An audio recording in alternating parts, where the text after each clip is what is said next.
all around my house. People were running, children, elders, women. When I asked someone, he said mobs are coming and the area is on fire. He told me to run at once if you want to save your life.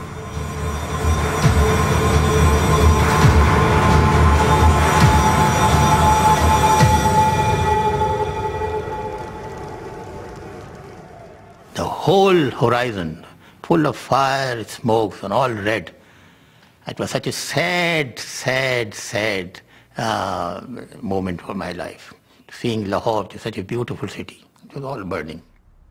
I have done what I can in drawing the line to eliminate any avoidable cutting of railway communications and of river systems, which are... On August 9th, Radcliffe had finished drawing up the border, but Mountbatten decided to keep the new boundary a secret until after independence, so the British wouldn't be blamed for any ensuing violence.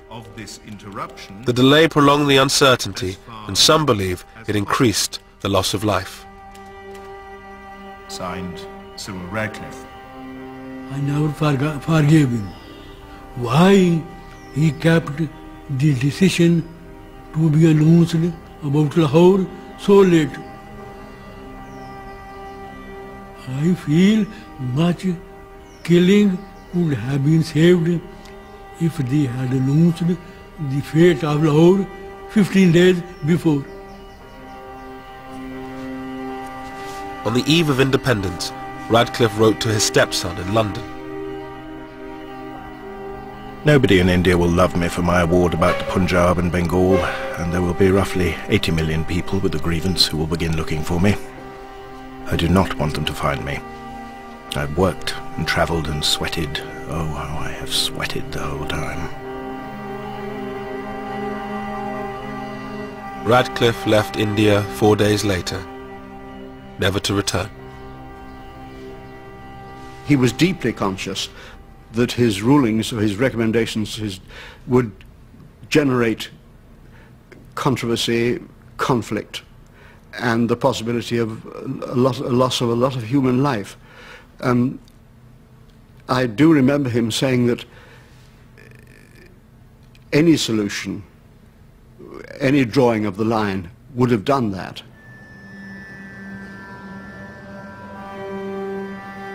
On August 14th, 1947, a new country was born on the subcontinent. Jinnah's dream of a Muslim homeland became a reality in Pakistan.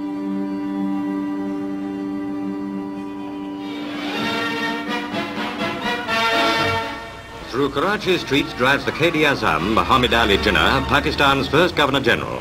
It's Karachi's first day of independence, and the crowds are out to greet him and Earl Mountbatten.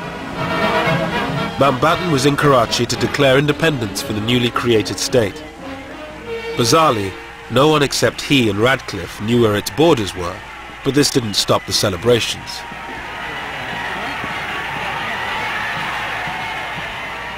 It never occurred to us that the Muslims of India will ever see the emergence of a sovereign, independent country, which they could call their own, you see.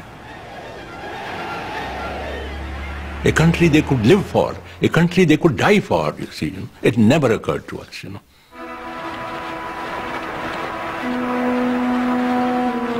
The next day it was the turn of India to celebrate.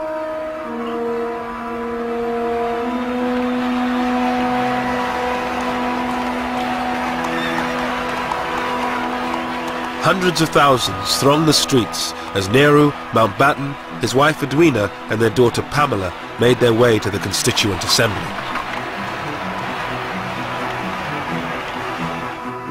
Unfortunately, when my parents arrive, they can't get in because the crowd is so thick, but so thick, that they can't open the doors. So there's no way for them to get in. So somebody has to crawl in some window and go to the Prime Minister and say, it's slight difficulty, the Viceroy can't get in because the crowd is so vast, will you come and sort it out? So now we had to sort of scuttle round back and start hitting people and shouting at people and clearing away, which he was always brilliant at and loved doing. And eventually my parents were allowed to make their state entrance considerably less dignified than had been expected.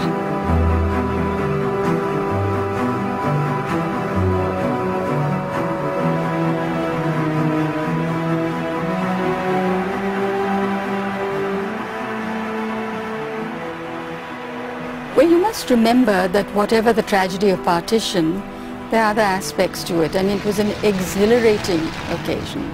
There were millions of people out on the street celebrating. For my uncle and for his colleagues, it was the realization, though not in whole but in part, of their lifelong dream, the cause to which they had given their entire lives. And here it was, Indian independence. But not everyone was celebrating.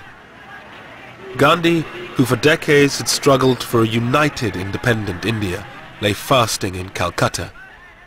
His disciple Ashoka Gupta was with him. He was a disappointed man. He was a man in distress, and he found that whoever people went with him to start with, now are deserting him. The desertion by other leaders, I think, hurt him very much. He wanted to die. His attitude was, let me die.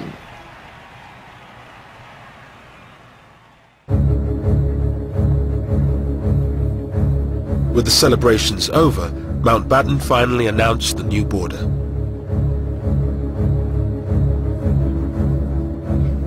It sliced through the previously united provinces of Bengal and Punjab. Lahore was given to Pakistan, a disaster for the city's few remaining Hindus. We were dejected and we were so sorry, because see, those Hindus, by that time Hindus had realized that it would not be possible for them to stay in Pakistan.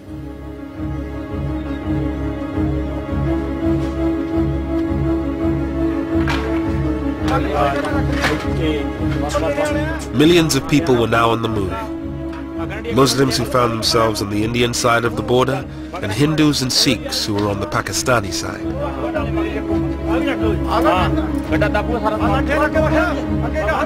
They packed their belongings onto bullock carts and left the villages they had lived in for generations.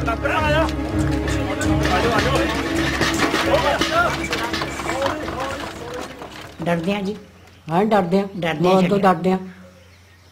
सब भी अजीब आजन कोई चीज नहीं चुकनी, वाला भाई आके कुछ नहीं जाना, तुम्हें अपनी जाना ले जाओ, गड्डियां ते बहन दी करो, गड्डियां ते दो दो बोरियां आटा सुट लिया, जिन्ना घर हैगा सके एक गड्ढा सी 6 घरां दा, कोई पता नहीं सी, इन्हां नहीं पता भी आया भी अपने पिंड ही जावांगे, इत्थे लगणी आउणा सी पिछे।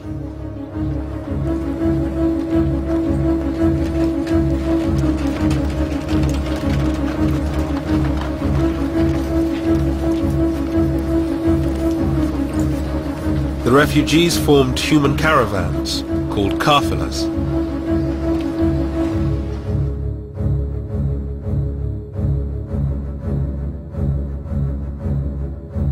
The lucky ones had military escorts to protect them from armed bands waiting on the roads.